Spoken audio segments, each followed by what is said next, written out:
the end of the first year of the program, the most deserving students, arbitrarily chosen by the director on the basis of undefined criteria, are offered a 1-month internship with an animal breeder. A reward of sorts, the opportunity to improve their understanding of livestock and get some fresh air far from the fridges and white tiling. Pym is glad to participate because a butcher without a cow is quite the abstraction. Pym admires those butchers who visit their meat on hooves, who want to stroke its neck, assess the animal as it grazes, judge for themselves, look it in the eye. They drive all the way to the farms to meet their future steaks. They consider it part of the job. Know what you're selling, who you're selling. They can tell just by looking at the beast as a whole what it'll be worth stripped down. It's a sixth sense, the butcher who sees through ginger coats and behind snouts. Pym wouldn't mind getting back to nature, leading the steers to the trough, wielding the pitchfork, turning up earth trampled by the cows, telling them thank you, telling them, hello girls, so it was you hanging upside down in the cold room, taking the time to look them straight on, these animals that toil at our sides to produce milk, eggs, and blood. Their collective comestible handiwork. The farm wasn't built in a day, though now everything goes faster and faster. Have you ever been reading a book and the left side of your brain says, I don't know if I'm enjoying this experience, but then the right side of your brain says, shut up, lefty, I'm reading here. That's what happened to me with Tenderloin by Joy Sorman, translated from French by Lara Vergnaud and published in the US by Restless Books. This is a quirky, blood-soaked little book. I'm not exactly sure who to recommend this book to other than myself because I kind of liked it and I have seen mixed reviews from other readers on this book. So Tenderloin is about Pym, who is a young apprentice butcher when we first meet him. He's just starting out his apprenticeship to learn the art and craft and profession of butchering in France. And we follow Pym as he learns his craft and as he rises through the ranks to eventually open a successful butcher shop in Paris. But Pym is no run-of-the-mill butcher. He is the best of all the apprentices. He eventually becomes best in the business. He is obsessed with meat. He is obsessed with the animals that give us meat. And eventually his obsession becomes all-consuming. And by the end of the novel, there is a bit of blurring of the lines between man and beast, I'll just say that. The narrative style is almost documentary-like. It's definitely got a film-like essence to it. And there were even moments where I felt almost like the movie Amélie, where there's like a narrator who's like kind of like speeding through a backstory, like of somebody's youth, speeding through this backstory, and you're getting all these little snippets really quickly from a narrator, and then finally you zoom in on one particular scene. That's kind of how this felt in style. So through this film-like style, we get the story of Pym as he's learning to be a butcher. And it is visceral, it is gritty, it is bloody, it is very gory. No details of the butchering world are held back, and he even visits, as I shared in that quote in the beginning, he visits farms and the apprentices are brought to the slaughterhouse to see the actual slaughtering of the animals. He visits a meat market, and everywhere it's really no details are held back. This is not for the faint of heart if that kind of level of detail is going to bother you. I've seen this labeled as horror, and even though there are definite scenes that are very gory, very blood-soaked, nothing else about this reads as horror to me, so I would not pick this up thinking that this is a horror novel. But this is also full of beauty and reverence for the animals that become our food, and also for the people who fill the very ancient roles of raising animals, slaughtering animals, and butchering our meat. There isn't much of a plot. I did not get particularly connected to Pym as a character, but I was fully immersed in this world that Sorman creates here. And so I think that's a part of what really drew me into this plotless, not at all character-driven, quirky little novel. It's really easy, especially when reading a book that doesn't have much of a plot, for me to get lost in the question of what does it all mean? What's the author trying to say? And I was particularly distracted by that question while reading this book. I kept trying to figure out what Sorman was trying to say with this strange little book. I'm going to guess that a lot of people coming to this book are going to assume that it is an argument against animal consumption or an argument for ethical meat eating, ethical farming. And there is a lot of that in here, but also woven throughout is this, as I've already said, this really glorification and celebration of the animals that become our food. And it's like a celebration of people eating, it's a celebration of meat. Pym is very obsessed with meat. And so it's hard to kind of tie those various threads together as you're reading it. There's a fair amount of details about class in here. So Pym chooses to be a butcher because it's a profession that will, a lot of the apprentices choose to be a butcher because it's a profession that will give them a job. But in France in particular, it definitely has this aura of the artisan. It's this respected role of the butcher in your community, or, the Pym's butcher shop in Paris is this revered place. But then we also visit the people working in the slaughterhouses and the people working in the food market. And there's for sure a depiction of the differences in class amongst those roles, which is really interesting. So is that what this book is about? Sort of, maybe. And then I had this aha moment where I was like, oh, this is about how men see women and women's bodies as meat. Because there are 2 women in here that Pym sleeps with. In those scenes, there is a heavy connection between meat and sex, and meat and their bodies. And so I thought, aha, that's it. And interestingly, it was those moments. So I felt no connection to Pym as a character. I didn't understand his motivations. I didn't understand him as a person. He was fascinating and weird, but I did not connect with him. The 2 characters I felt like I connected with, or like kind of got glimpses of their inner selves, were the 2 women that he slept with. There was a level of depth there that felt missing in Pym himself. And so I was like, okay, maybe that has something to do with what the book is about. Maybe.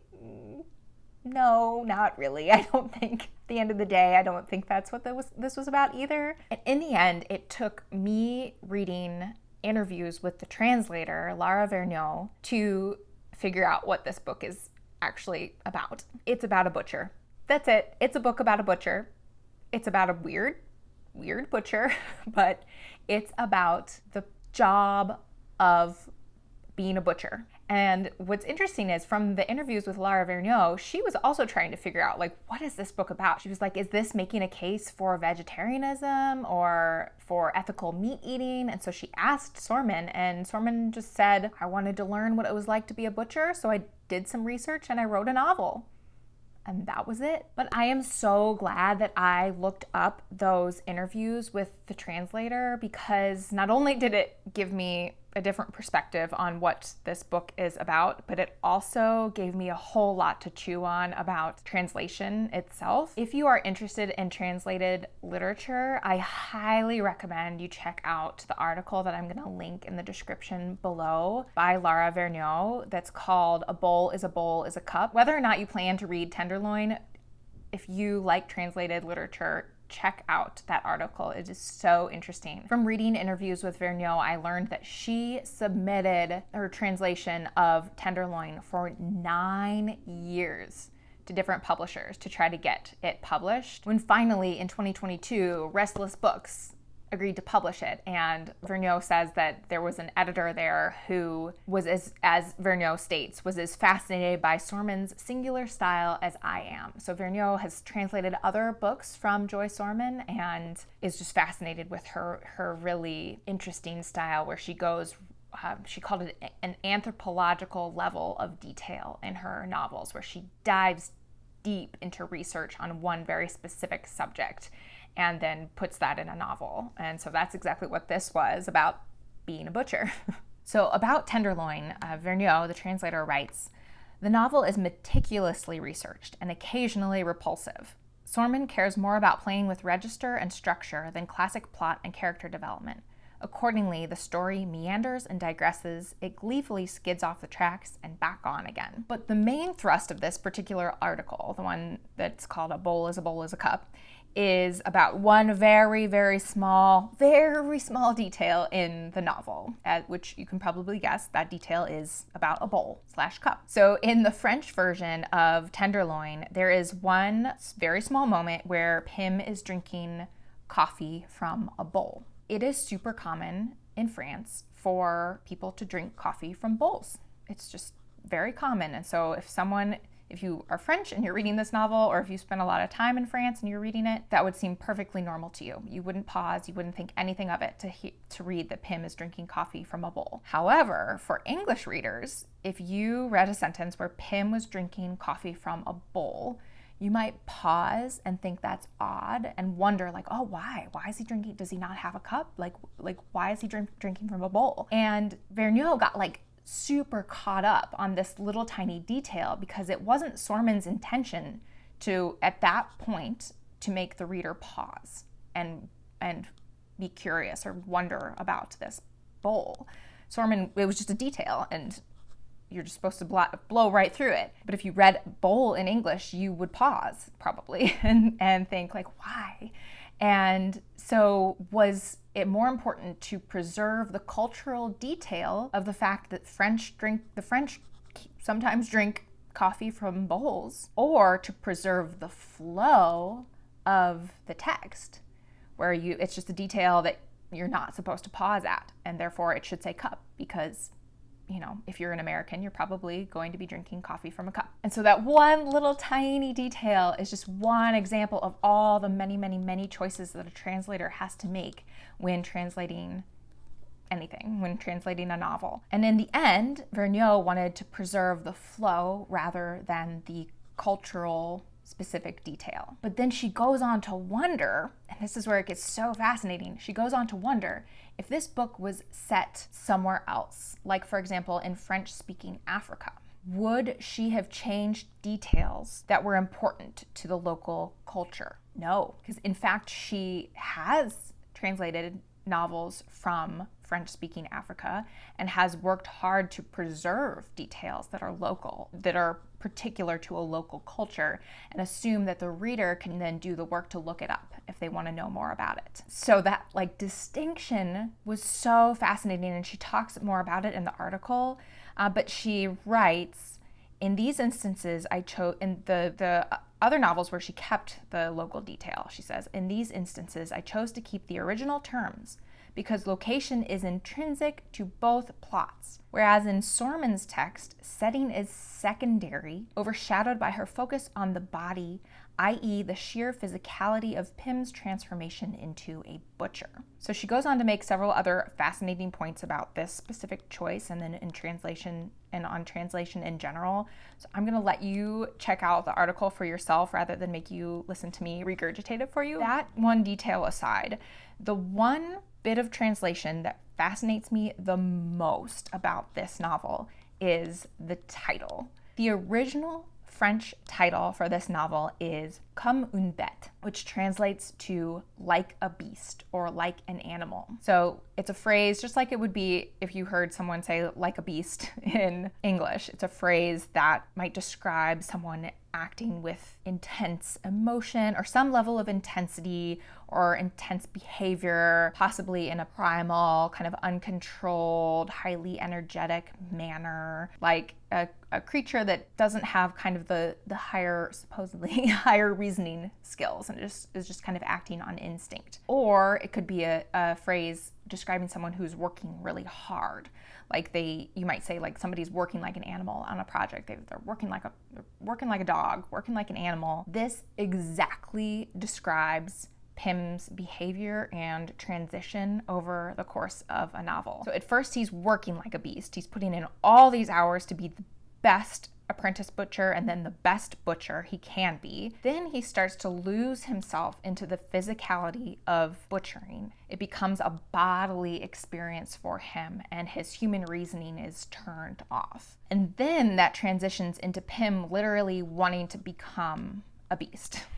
Spoiler alert, Pym wants to become a beast by the end. So that title, which is a simile, like a beast, what is like a beast? Pym is like a beast, literally comparing beast and man within the title, within that 3-word title. And I'm gonna assume when you hear that phrase, like a beast, and you picture what that phrase is referring to, you're gonna picture the beast as alive and as whole, like a whole beast that is alive. All of that is lost in the English title, Tenderloin. It is not a living animal. It is not even a whole animal. It is part of an animal, and it is a consumer product that you can buy. A tenderloin. You can go to the butcher and buy a tenderloin. I do think tenderloin is an awesome title. It has really interesting bodily associations, which definitely is it found in the novel, the focus on the body. Loin, the word loin has sexual connotations. Tender has, romantic feeling associations. When combined, tenderloin kind of warps both of those words because it's a piece of meat.